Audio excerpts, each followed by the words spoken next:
더마카와 함께 시선 집중의 문을 열겠습니다. 어서 오세요. 네, 안녕하세요. 더마카입니다. 휴가에 대한 두 분의 인사로 시작하겠습니다. 이신우님, 열흘간의 휴가가 끝나가고 있습니다. 아쉽지만 일하고 싶은 마음은 왜일까요? 이런 걸 염장 지르는 발언이라고 합니다. 네, 휴가도 열흘이었다고요? 일주일도 아니고. 네, 그렇게 푹 쉬셨으니까 일하고 싶으신 거겠죠. 근데 대단하신 분인 것 같아요. 공감할 수 없습니다. 휴가가 끝나갈 때쯤이면 더 놀고 싶죠. 그게 사람의 마음 아닙니까? 네. 대단하신 분인 것 같고, 반면에 이름 없음님은 어제부터 휴가인데 아이들 학원 방학이 끝나서 휴가 같지 않아요. 그렇죠. 이게 현실이죠. 이게. 제 입이 약간 지금 이름 없음님의 사연에 지금 좋아하시는 것 같아요? 요 얘기까지는 제가 참아 못하겠네. 하지 마세요, 그럼. 네. 아닙니다. 하세요. 나 인성 논란 나올까 봐 안 할래요. 네. 네, 아무튼 휴가의 단상 2개 전해드렸고요. 휴가철은 휴가철인가 봅니다. 휴가 얘기가 아침 인사로 굉장히 많이 올라오고 있고, 반면에 또 바쁜 일상을 또 올려주고 계신 분들도 있어요. 이동훈님, 여름 휴가가 뭔가요? 먹는 건가요? 네, 공감합니다. 네. 최정아님, 저는 오늘로 휴가가 끝납니다. 8월 10일부터 농사일 시작합니다. 라고 또 올려주셨습니다. 그렇죠. 7말 8초가 사실 휴가철이죠. 그렇죠. 어찌합니까님은 요즘에 도로가 한산합니다. 라고 또 올려주셨네요. 그러니까요. 네, 아무튼 휴가 없는 사람도 많습니다라고 권광윤님이 올려주셨는데 그럼요. 쉬지 않고 일하시는 분들 굉장히 많으신 거 잘 알고 있습니다. 무더위 오늘도 좀 기세가 무섭다고 하는데 잘 건강관리 하셨으면 좋겠습니다. 제이비타임즈 오늘 주목할 첫 번째 뉴스 어떤 건가요? 역시 특검발 뉴스부터 또 전해드려야 되지 않겠습니까? 내란 특검으로 가겠습니다. 지난달 28일 이상민 전 행정안전부 장관에 대한 구속영장을 청구를 했었죠. 네. 이 영장 청구서에 조지호 경찰청장과 김봉식 서울경찰청장도 계엄 선포 당일 삼청동 안가에 불려가서 이상민 장관과 같은 내용의 단전단수 문건을 받은 정황이 이 영장에 담겨 있었다라는 보도가 나왔습니다. 그간의 진술들과 좀 다른 내용인 것 같은데요? 오후 7시쯤에 안전가옥에 호출이 됐는데 여기서 A4 용지 한 장의 문건을 받았고 그 문건에 단전단수 지시 내용이 들어가 있었다고 하는데 조지호 전 청장이나 김봉식 전 서울경찰청장은 헌재 변론 등에 나와서 그런 기억이 없다고 부인한 바가 있었습니다만 하지만 김용현 전 국방장관은 1월 23일 헌재의 탄핵심판 4차 변론에 나와서 행안부 장관에게 건넨 쪽지 내용 가운데 기억나는 게 있느냐라는 질문을 받고 뭐라고 대답을 했었냐면 경찰청장하고 똑같았다라고 대답한 적이 있었습니다. 바로 이 부분, 여기에 주목을 해야 될 것 같은데 결국은 언론사 단전단수 지시를 받은 사람이 그것도 문건으로 지시를 받은 사람이 최소 3명에 달한다. 이런 이야기가 되는데요. 이 소식을 접하고 나니까 비로소 이해되는 그날의 한 장면이 있습니다. 어떤 거요? 여러분들이 기억을 하실지 모르겠지만 12월 3일 그날 밤 이상민 당시 장관의 행적을 보면 밤 11시 37분에 허석권 소방청장에게 전화를 합니다. 그래서 언론사 단전단수 지시를 내리는데 이 허석권 청장에게 전화하기 3분 전 11시 34분에 이상민 당시 장관이 조지호 당시 경찰청장과 통화를 합니다. 그러니까 조지호 청장과 통화하고 3분 뒤에 허석권 소방청장에게 전화를 해서 뭐라고 하냐면 경찰에서 단전단수 협조 요청이 오면 조치해달라. 이렇게 이야기를 했. 이건 지금 보도 이미 나왔던 얘기입니다. 자, 그러면 이상민 당시 장관이 조지호 청장과 통화한 건 아무리 길게 잡아도 3분을 넘지 않는다는 얘기입니다. 그러면 이게 아주 낯선 그런 이야기 때문에 이렇게 짧게만 통화하고 바로 허석권 소방청장에게 전화해서 조치해달라 이런 얘기를 할 수 있느냐? 그렇게 보기는 힘들다라는 것이고 사전에 공유된 뭔가의 어떤 조치 사항이 있었기 때문에 이렇게 조지호 청장과의 통화가 짧게 끝났고 바로 소방청장에게 지시를 내렸다.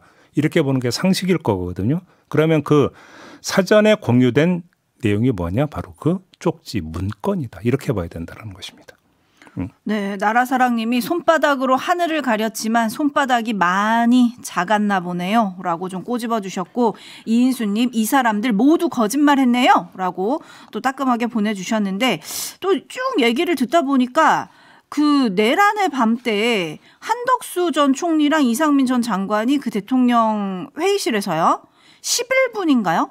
둘이 또 얘기를 하고 있었다는 게 어제 저녁 뉴스에 나오지 않았습니까? 테이블 위에 문건을 놓고 뭐 손가락으로 가리키면서 이야기를 했다고 하는데 네, 그 그러면 시간이 한 11분이었다고 하던데 여기서 이제 두 사람이 나눈 대화 내용에 언론사 단전단수 관련 내용도 포함이 되어 있었는지를 지금 확인을 해야 됩니다. 네, 저도 그게 궁금합니다. 만약에 이렇게 되면 어떻게 되는 겁니까?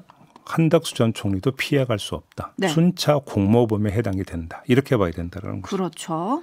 특검의 수사 소식 또 전해드리겠습니다. 네. 그리고 또 하나가 있죠. 이거는 특검 발은 아닌데요. 아무튼 네. 윤석열 전 대통령 관련인데 대통령 집무실에 사우나 설치했다는 소식은 전해드렸습니다. 네. 근데 사우나 말고 침대까지 설치를 했었다라는 보도가 어제 나왔습니다. JTBC가 보도를 했는데요. 정부 고위 관계자가 이렇게 말했다고 합니다. 집무실에 딸린 별도 공간에 간이 침대가 아닌 특수 제작한 것으로 보이는 매우 큰 침대가 있었다. 매우 큰 침대. 그리고 지난 정부의 경호처 관계자가 전한 내용도 있었는데 윤 전 대통령의 허리가 좋지 않아서 크고 딱딱한 침대 매트리스를 대통령 전용기에 싣고 다녔다라는 증언도 했다고 하는데요. 그냥 시간 없으니까 이건 빼고 대통령 집무실에 사우나 설치했고 거기다가 특수 제작한 것으로 보이는 매우 큰 침대가 있었다고 하는데 도대체 매우 큰 침대가 있어야 되는 이유가 뭡니까? 자, 제비가 잘하는 말 있잖아요. 100번 양보해서 일하다가 경무에 시달려서 잠시 쉬는 용일 수도 있잖아요. 아니 근데 경무에 시달렸다는 얘기도 거시기 뭐한 게 지금 정시 출근했느냐도 사실은 재임 기간에 수없이 논란이 된 바가 있지 않습니까? 네, 이 점도 좀 일단 환기시켜 드리겠고 그래서 그거는 1000번 양보로 바꾸겠습니다. 1000번 양보해서 경무를 했다고 쳐요. 근데 왜 매우 큰 침대가 필요합니까? 그냥 적당한 사이즈의 침대여도 되는 거 아닙니까? 네. 그죠. 이러다가 쉬는 거면 사실 접었다 폈다 하는 간이 침대에서 자도 되는 거죠. 그러니까 대통령이기 때문에 간이 침대는 좀 거시기 했다고 1000번 양보해서 그렇다고 쳐요. 근데 왜 특수 제작한 매우 큰 침대까지 필요한 겁니까? 살림살입니까? 집무실에다? 네? 넘어가겠습니다. 네, 수많은 댓글이 올라오고 있지만 넘어가겠습니다. 특검 소식으로 가볼까요? 김영선 전 의원이 어제 김건희 특검에 출석을 했습니다. 그러면서 이런 말을 남겼는데요. 들어보시죠. 선출직에 나가려는 사람이 공천을 위해서 노력하는 거, 또 대선 후보였던 사람이 대선 조직이나 대선 승리를 위해서 노력했던 거, 당 대표가 당을 운영하기 위해서 운영했던 거마저도 범죄가 된다고 한다면 우리나라 사회에서 그러면 특검이나 검찰이 칼을 들이대서 범죄가 아닌 부분이 있느냐. 네, 이렇게 주장을 했는데요. 문제는 그 노력의 주체와 방법 이거 아니겠습니까? 김영선 전 의원이 아니라 명태균 씨와 윤석열 전 대통령이 이른바 힘을 쓰려고 해서 이 사달이 단 거 아닙니까? 김영선 전 의원은 윤석열, 윤상현 두 사람의 전화통화에 대한 입장을 묻는 기자 질문에 그건 나는 모르는 일이라고 했다고 하는데요. 그거부터 알고 얘기하셔라. 이런 말씀을 드리겠습니다. 더 길게 얘기할 거 없는 것 같고요. 이번에는 이준석 개혁신당 대표 말을 좀 들어보겠는데요. 김영선 공천계획과 관련해서 이렇게 주장을 했습니다. 들어보시죠. 우리 국민 모두가 아실 겁니다. 제가 윤석열, 김건희 부부와 공모할 수 있는 관계에 있었던 적이 있는지를 처음부터 윤석열 대통령 쪽에서는 일방적으로 저를 견제하고 배제하려는 움직임을 가지고 있었고. 네, 이 발언은 전형적인 논점 흐리기 발언이다. 이렇게 규정할 수밖에 없는데요. 무슨 얘기입니까? 한번 이렇게 반문하면 아주 간단한 겁니다. 자, 윤석열, 김건희 부부와 공모 관계에 있지 않았다. 고로 나는 공천 개입을 하지 않았다. 이런 주장이잖아요. 그럼 이런 반문이 성립이 됩니다. 그러면 명태균 씨와는 공모했느냐? 그럼 그 반문에 대해서 뭐라고 대답을 할 건데요? 아니 지금까지 쏟아져 나왔던 뉴스를 종합을 하면 자 김영선 전 의원을 대신해서 명태균 씨가 공천을 따기 위해서 동분서주를 했고 그 동쪽에 윤석열 전 대통령이 있었다면 서쪽에 이준석 당시 국민의힘 대표가 있었다라는 의혹이 제기가 된 바가 있었잖아요. 그러니까 왜 공모의 통로가 하나라고 전제해 놓고 나는 그 공모의 어떤 그 주체가 되는 윤석열 전 대통령 부부와 친하지 않았기 때문에 나는 아니다. 이 논리가 어떻게 성립되냐라는 겁니다. 그래서 제가 전형적인 논점을이다 이렇게 말씀을 드리는 겁니다. 네, 레드 회원님도 바로 그 점을 꼬집어 주셨네요. 이준석 씨. 바로 당신이 당대표였을 때 벌어진 일입니다. 이렇게 좀 꼬집어 주셨고 귀여운 가희님은 김영선 전 의원의 말을 듣고 이렇게 보내주셨어요. 김영선이 좀 해주라고 했는데 뭔 말이 많네. 네, 이렇게 돌려드리겠습니다. 또 다른 뉴스는요? 윤석열 전 대통령 법률대리인단이 어제 속옷 저항이라고 합시다. 속옷 저항에 대한 추가 입장을 냈습니다. 윤 전 대통령이 지난 1일 오전 9시경에 변호인 접견을 위해서 수의로 갈아입고 대기 중이었는데 특검 측이 찾아와서 체포에 응할 것을 요청을 했고 윤 전 대통령이 대기 중인 변호인과 상의하면 그에 따르겠다는 입장을 밝혔는데도 특검은 변호인이 선임계를 제출하지 않았다면서 변호인과 협의를 거부했고 자체 논의를 하겠다며 수용거실에서 물러난 뒤에 이후 윤 전 대통령은 변호인 접견도 불가능할 것이라 생각하고 너무 더워서 잠시 수의를 벗은 것인데 한참 지난 후에 특검 측이 다시 찾아와 체포에 응할 것을 요청을 했고 속옷 차림에 당황한 윤 전 대통령이 모포로 신체를 가리며 변호인과 협의할 것을 요청했으나 특검은 변호인과 만나는 것을 극구 회피하면서 당시의 민망한 상황을 법적 근거 없이 임의로 촬영하게까지 했다. 이게 윤석열 전 대통령 법률 대리인단이 내놓은 입장문의 내용입니다. 네, 기네요. 이에 대해서 김건희 특검팀의 문홍주 특검보는 수의를 벗는 게 더위를 피하기 위함이었다? 저희들이 보기엔 아니었는데요? 라고 이야기를 했고요. 누운 상태에서 완강히 저항했다고 브리핑했습니다라는 사실을 다시 환기시켰습니다. 사실과 다른 입장이다. 이런 이야기가 되는 거죠. 네, 이것까지 진실 공방이 되고 있는데 진실이 뭘까요? 윤석열 전 대통령 법률대리인단의 주장은 간접적인 것입니다. 당시 현장에 없었어요. 변호사들은. 따라서 저 내용은 100% 윤석열 전 대통령의 일방적 주장을 옮겨놓은 것에 불과한 겁니다. 따라서 저 입장문에 윤석열 전 대통령의 개인적인 동기, 예를 들어 개인적 위신 유지를 위한 방어적 상황 진술이 녹아 있을 수도 있다라는 겁니다. 따라서 저 입장문을 그대로 따라갈 필요는 없다고 보고요. 사실 길게 입씨름할 필요도 없다. 자, 윤석열 전 대통령 법률 대리인단도 입장문에 썼잖아요. 뭐라고 썼습니까? 촬영하기까지 했다. 그죠? 그다음에 특검팀도 촬영한 사실을 이야기를 했었습니다. 그럼 촬영하고 까면 되는 거잖아요. 뭐가 그렇게 어렵습니까? 그래서 만천하에 전 국민 앞에서 까는 게 좀 거시기하다, 민망하다. 이러면 특검팀과 윤석열 법률 대리인단이 모여서 그냥 보면 끝나는 거잖아요. 입씨름할 이유가 뭐가 있습니까? 참고로 당시에 특검팀에서 바디캠을 착용하고 들어가서 촬영한 것으로 지금 보도는 이렇게 나오고 있다는 점도 함께 말씀을 드리겠고요. 네, 맞습니다. 바로 그 점 때문에 우리아님을 비롯한 많은 분들이 그냥 이번에 영상 녹화한 거 깝시다. 이렇게 지금 많이 올려주고 계세요. 지금 네. 특검팀에 따르면 교도관이 바디캠을 통해서 모든 과정을 녹화해 놓은 것으로 지금 파악이 되고 있고 그렇습니다. 정성호 법무부 장관은 구치소 측에 물리력 행사를 포함한 특검의 체포영장 재집행에 적극 협조하라 이런 구두지시를 내렸다 이런 보도도 어제 나왔거든요. 그렇습니다. 뭐 이르면 오늘 아마 뭐 재집행을 할 수도 있을 것 같은데 이때는 어떻게 대응하는지 그거를 좀 보겠습니다. 네. 이하나23님 윤석열 전 대통령 변호인단의 긴 입장문을 듣고 이렇게 보내주셨습니다. 드라마 대본인가요? 7738님 100번 양보해서 더워서 벗은 거다. 그렇다고 치고 그럼 들어 누운 건 뭡니까? 바닥이 시원해서 들어 누웠나요? 그냥 영상 보면 된다니까요. 네. 네, 그 영상이 까질지 그것도 시선 집중하겠고요. 특검 소식 또 다른 게 있죠? 최상병 특검팀이 어제 박성재 전 법무장관, 그다음에 심우정 전 검찰총장 등등에 대해 압수수색을 실시했습니다.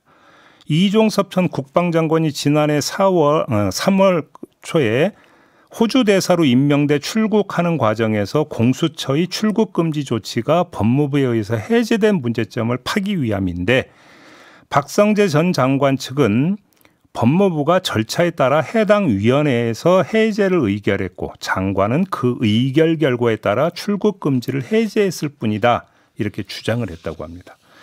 뭐 이 그 출금 해제 과정의 진실은 특검이 캘 테니까 여기서 예단할 필요는 없을 것 같고요. 이 점만 확인하고 넘어가겠습니다. 법무부와 검찰, 새 특검 가운데 어느 특검이 가장 먼저 수사를 할지가 사실은 관심사였습니다. 그런데 최상병 특검이 스타트를 끊었다.